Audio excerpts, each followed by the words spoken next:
Парламентарни избори 2014.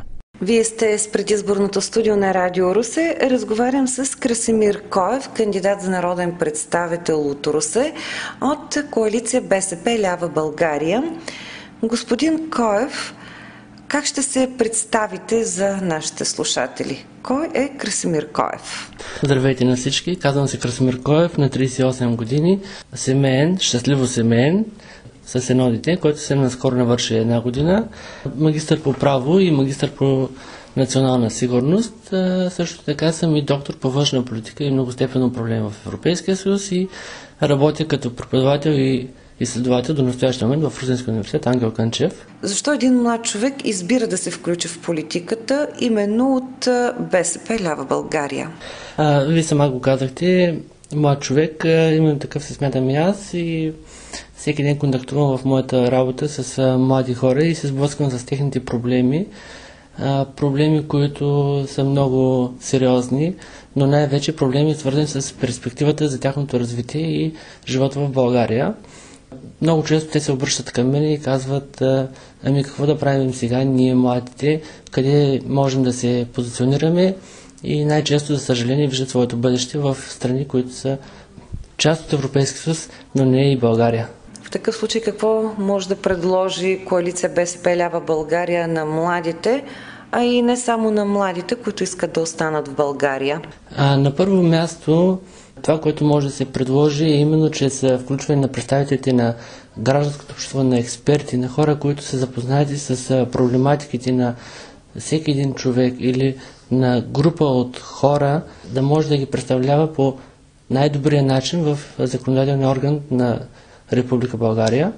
Трябва да се даде шанс за развитие, шанс за добър живот и шанс за справедлива България, за да могат младите хора да се чувстват уверени и да остават в България. Вие сте преподавател, русенец.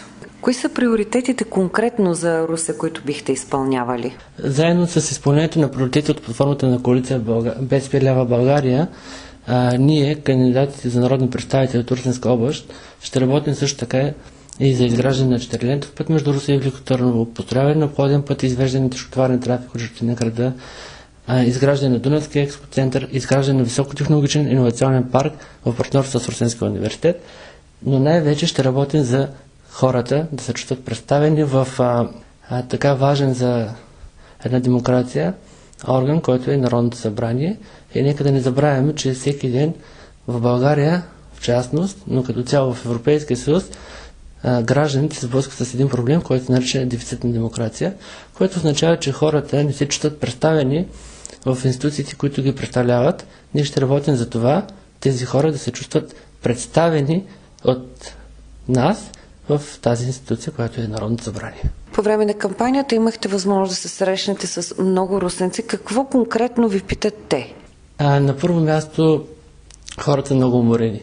Хората са уморени от избори, хората са уморени от 25 години преход, вече тази година навършихме 25 години преход, и въпреки, че сме в клуба на богати, ние сме държава членка на Европейския съюз, вече 7 година, някакси хората не чувстват подобрение на жизнения си стандарт и напротив, за всеки ден чувстват се по-големи трудности в, бих казал, своето оцеляване.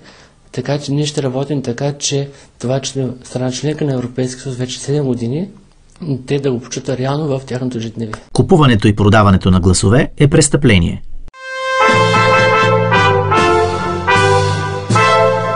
Парламентарни избори 2014.